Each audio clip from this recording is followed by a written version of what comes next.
Oh my God! Ano nangyari dito? Pinalubang akit bahay dito? Bakit nakala? Ikaw yung dapat na sumuko at magsabing ayaw mo na. Lisa! Lisa! Hoy, love! Love, asan yung mga music files ko dito? Gagamitin ko mamaya sa gig ko yun eh. Ginalaw mo ba tong laptop ko? Hinarap ko kanina kasi nga, di ba? Naghihingalo na yung laptop ko. Hindi mo na ako makabili ng bago. Pinapatapos sa akin yung boss ko, kaya ginamit ko muna. Ba't ka nawawala yung mga files ko, love? Kailangan ko sa gig ko yun mamaya, okay? Yung ba yung mga na dun sa folder ng pangalan Trash 1, Trash 2, Trash 3? Oo, yun nga, love. Asan na nga? Hinara ko. Oh, Kasi love, ang crowded ng laptop mo. Hilo ako habang nag-work. love, bakit mo naman ginawa yun? Bakit kailangan ko mamaya yun, oh? Love, alam mo ko, galit ako sa kalat, galit ako sa mga basura, kaya... Ako, Lisa, makinig ka. Kaya trash yung file name nun kasi yung event na pupuntahan ko, trash yung pangalan, Lisa. Okay, naintindihan mo, Lisa? Ha? Anong gagawin ko ngayon mamaya yung event ko? wow! Lisa na lang? Wala na love? Dahil lang doon, magagalit ka sa akin? Lisa, ano ba? Ewan ko sa'yo, bahala ka dyan. Di ba na ako mahal agad?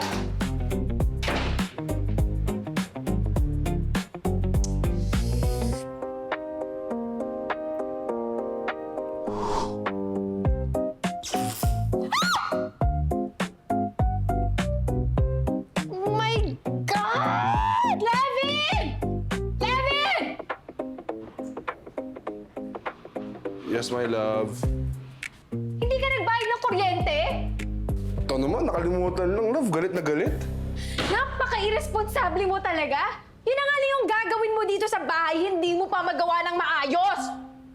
Nakalimutan lang, galit na galit agad. O sige na, babayaran ko na. Magbabayad ka lang kasi naputulan na tayo. Alam mo naman na kailangan ko yung sa trabaho ko eh. Kailangan mo pala eh. Ba't di mo bayaran, di ba? O tapos ano, ikaw tutunganga ka lang dito, ako lahat kikilos sa bahay. Oo, tama ka. Bahay mo lang naman to, di ba? Parang ako nakikitira lang ako dito eh. Tignan mo nga yung mga gamit ko, nakaligpit lang doon. Wala nga bakas na nakatira ako dito eh. Parang solo ka lang dito. Alam mo yun? Nililigpit ko kasi balahura ka, burara ka. Gusto mo palagi makalat. Ayoko na may kasamang burara dito sa bahay. So ano, love? Ayaw mo na ako kasama, ganun. Suko ka na. Sige nga, love, ikaw. Tanungin kita. Gusto mo ba to? Mahal mo ba ako? Kasi parang sa ginagalaw mo, inaasta mo, di mo na ako mahal eh. Wala na. Ha?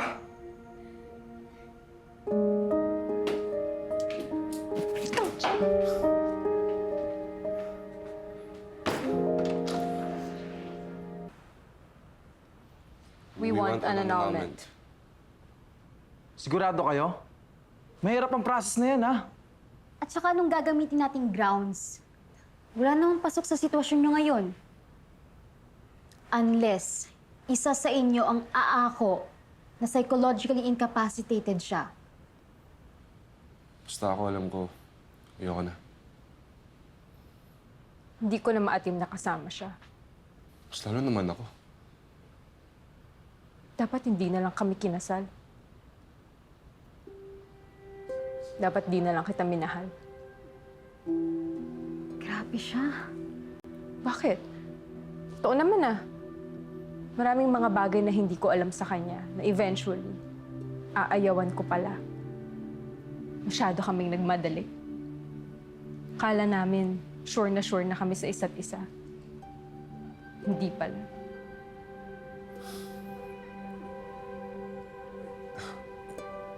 Sige kung ganun, para happy siya.